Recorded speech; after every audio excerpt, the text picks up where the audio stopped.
Alrighty, guys, and welcome back for another episode of Follow the Calendar 2025, where we follow along the pro cycling calendar, riding every race as different teams, kind of following along what was going on.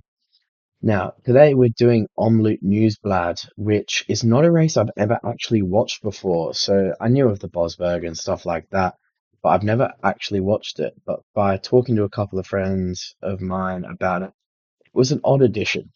Um, with such a big group sprint at the end with one of my boys from Ineos, Sam Watson, showing that he is going to be a threat in years to come with a good turn of speed out of a bunch sprint as well as very capable on the mountains. Obviously, a lot of little bit of chaotic. Varchek leading everyone up the climbs, looking really dangerous.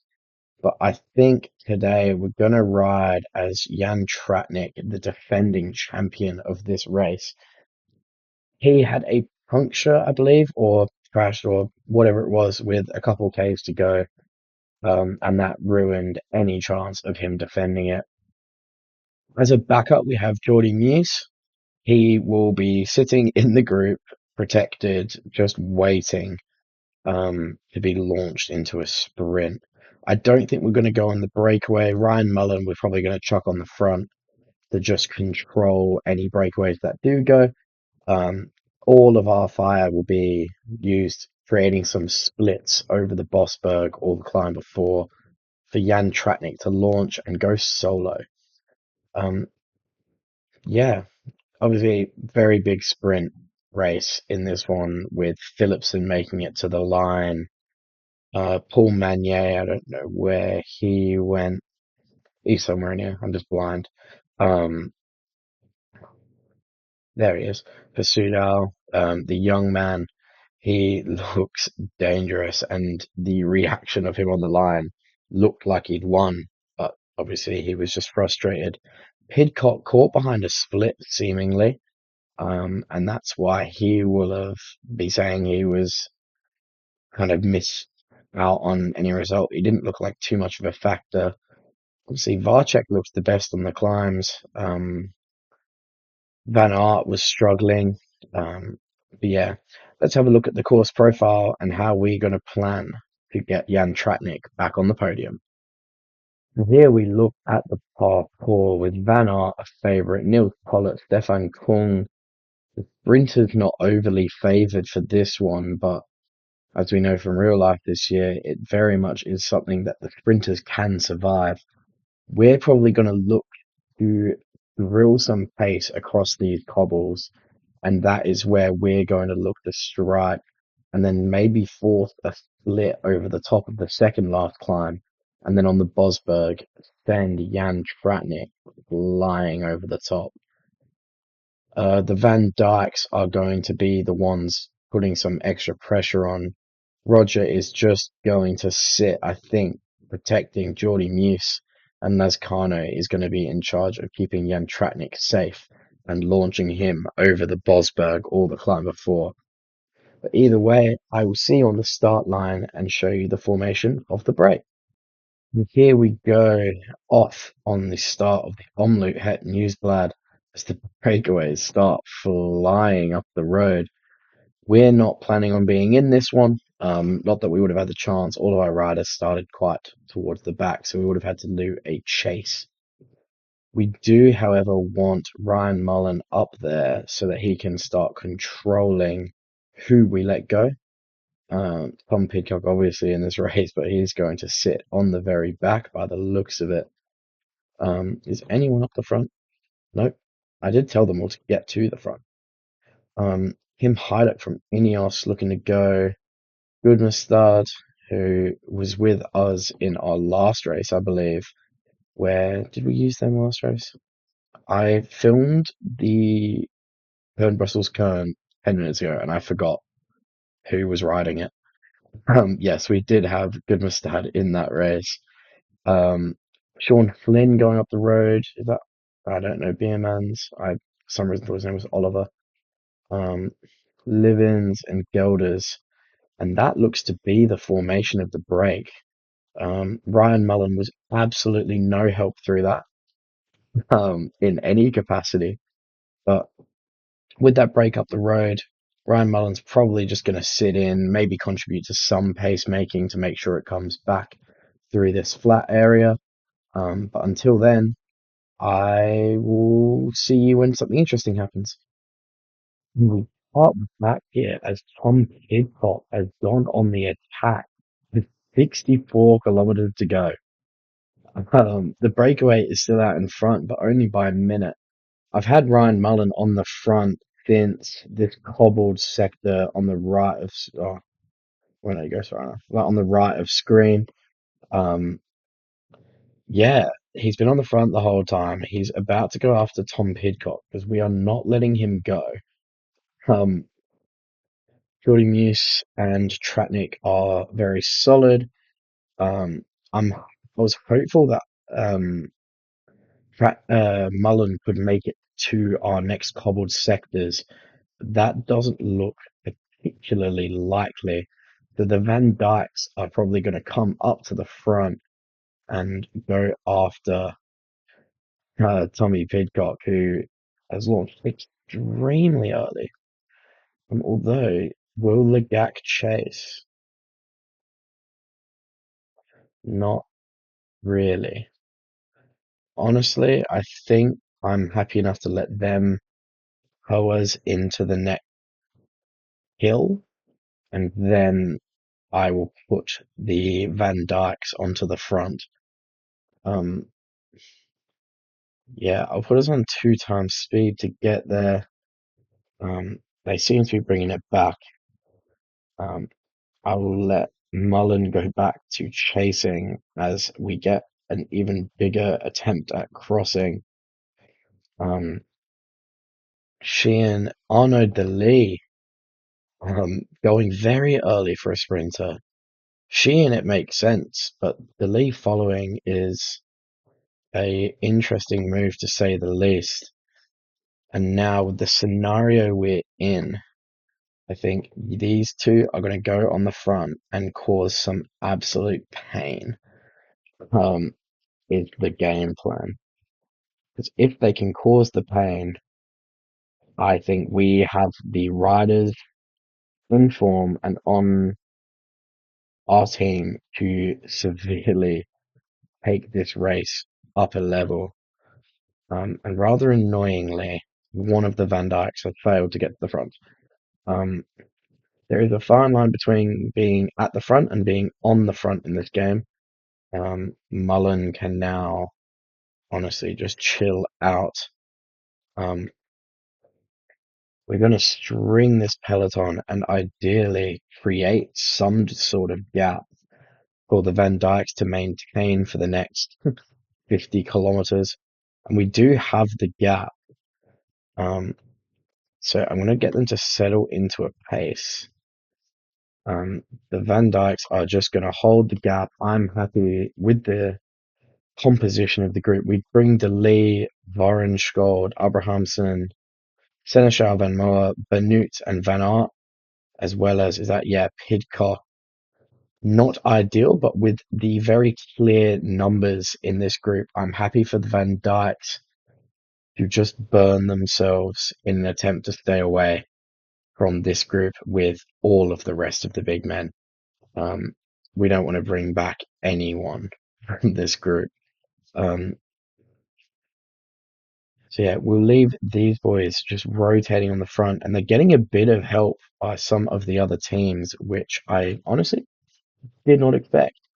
The game plan is going to be for the Van Dykes to tow us right to the bottom of, let me figure out what that's called, of the Murderwee and the Bosberg. I did actually know what that climb was called the entire time. Um, unless that's a different Mur, but I doubt it for obvious reasons. Um, yeah, we might cause another split over the top of the Murderwee and then launch on that next one and just sit in the group with our sprinter, whilst Tratnik does his best to get some sort of gap. They are starting to pull back. So what I might do is on this sector go a little bit harder again. Um, not to split our group, but to make it more difficult. And ideally, if we can split this group that we're looking at now, group two on the road, that works better. Tim de Klerk getting up a puncture, although not one I was overly worried about. Getting these boys out of the back, it just gives one or two less riders for them, although they have seemingly rejoined, um, which is extremely less than ideal. We're still going to keep the pace high. We don't want any of them recovering. Um, it, however, is not ideal. Could go again over this climb, but I wouldn't see too much of a point. Or to save our legs, I might send him up the road and the Van Dykes can go back to protecting. So Lescana is going to go up the road. The Dry is going to follow Trackneck. And Lescana is going to suffer on behalf of the group. Jorgensen looking to go with, which I'm not thrilled about. um, Also, I'm not too mad at it could help us stay out in front. A large group coming across now. We do not want to bring delay. It's the big one. Jorgensen can come across. Kung can come across. I just do not want to have delay on the wheel. Our boys still staying strong in this group. Delay back in the main group, which makes me feel significantly safer. Um, Kane is not actually aiming to go solo and win this race at this point. He is making this back pace so that we can save the legs of the Van Dykes for a big lead out onto the Mer de Huy. Once he's caught, he's just going to sit on the front, to be honest. And we're going to form a sprint train behind him. Um, the Van Dykes first. Yeah, and then Bratnick. As he just continues, and another attack goes. Kung, Jorgensen, Morgado. People we're okay with getting a little bit of time up the road. Um, as I think we can bring all of them back, although the attack doesn't go very far. Lazcano is going to pull off and sit with maybe Gordy Muse is going to sit with a Dryer protecting if this actually works. There we go. And we're going to do it like this. Um, when back one is going to come through, Gordy Muse is going to take himself a back feet eventually. Kratnik pulls up to the wheel and we have our mountain lead out. I don't think we're going to launch with Tratnik over this climb. I think we're going to just try and either create a split or make it life difficult is I think the game plan. As he can just chill out now. As we come to the base of the Murder Hui, Vamish and Hula are up here. I think we're not going to attack, but we're definitely going to increase some pace into this and make everyone suffer. Lascano is going to go at 90 if my little touchpad works. There we go. Um, Lascano is getting dropped by the boys. Bratnick going to have to go a little bit faster on his own. Building Muse is struggling. Can he get onto someone's wheel that I trust to stay in the group? Uh, Apparently not. Um, so let's give him a bit of extra energy to use up right now. A Dryer struggles. Bratnick is going to close that gap back up and then sit in the group. If Lacana is with him, going to do whatever he can to protect. Building Muse is going to close this gap back up, hopefully, as they attack and no one responds. Um, as Jordy Muse gets back, he's going to get on the wheel. As Tratnik has to attempt to close, and this gets out of the way. These two boys have a lot of work to do after losing that wheel, which I don't feel like was really my fault. Um, It's probably going to go off the back of Tratnik, but Tratnik really needs to launch across to these boys. He cannot go over the top without being with them. But Tratnik launches across. Mias is struggling, but Tratnik gets there and immediately attacks Fly. We try and jump on the wheel of Jasper Stuyven, who does not pay. Very, very frustrating there. He's going to get in the wheel of Bettiol. We have 10 Ks to go after this guy, um, and no one seems to care. Um, at this point, if Tratnik's not going to go after stage win, which I think there's no way for him to, and Jordy Muse is the thing, we're going to ride with these people in an attempt to bring back Wout van Aert. Um, the final kind of finale group is Muse, Borenskov, Bettiol, Philipsen, Trentin, Garcia, Cortina, Kung, Pollitt, Stuyven, and Tratnik. I think we've played this race well so far. Obviously not perfect, or else we wouldn't be so far behind people. As we're going to try and move up onto Philipsen's wheel, as he is very obviously a better wheel to have. Um, I don't think there's another wheel I'd rather have here. Although Van Aert looks like he's just going to be too strong yet again, which, let's be honest, is not surprising anyone. I'm going to drag them to go. Muse is going to sit on the wheel of Jasper Philipsen, who is annoyingly a little bit too far back, but gets through. Stuyven takes P2, Van Aert takes P1, Pollock, Kung, and then we get ourselves P5. Tratnik defends well from his win last year, but in the end, it is not even enough for a top 10. But he was the very reason that Jordy Muse gets up, kept the pace high to allow no one to jump away. Garno fighting with Abrahamson for P16 and losers, um, which is rather funny. The Van Dykes did a very good job, and Ryan Mullen absolutely did his job today. Um, going to finish quite low. I don't know why he's riding at such a pace with 5K to go. There we go. Settle in. Um, just sit in a group. Don't have to go after people. Although he still decides to go through the front of that group. Ryan Mullen wouldn't see it on camera, but he did a solid 30 or 40 kilometers of pace making at a high pace, and really did put the peloton under pressure on numerous occasions. And Schmidt is going to be our final finisher. Anyone shocking finish this far back? Brennan Chimolai is not a complete shock, but anyway, let's get through. I don't actually think we saw the attack from him, so let's have a look. As here he goes, right when we join on the back, that was right.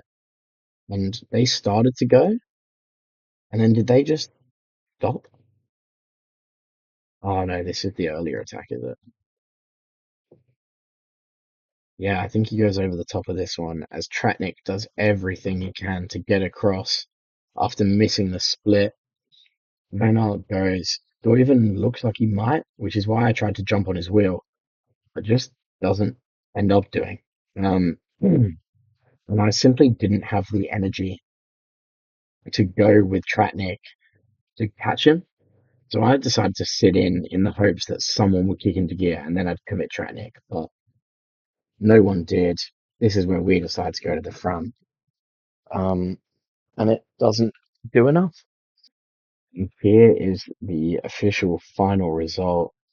We finished 40 seconds down on Wout van Aert, even once we committed, I think Van Aert was just too strong for Jan Tratnik to chase down. It was a valiant effort to defend his title, but in the end, Jordi Meuse gets a P5. Stefan Kung does well after in real life he did that really strong attack and was unfortunate that it was such a big group behind because I felt like when he goes on the attack, it just does have this air of something going to happen, similar to how De Gent used to do it. Anyway, thank you very much for watching our episode of Follow the Calendar 2025 Omloop Nieuwsblad. We used Red Bull Bora, finished P5. Definitely not the worst attempt you'll see me do on this. There will be a few episodes where we get P20 or worse on everything.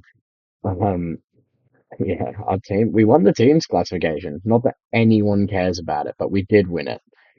Um, yeah, thank you very much for watching. Leave a comment and like, and hope to see you next time for it may be Milano Sanremo or Strada Bianchi. I forget which is first.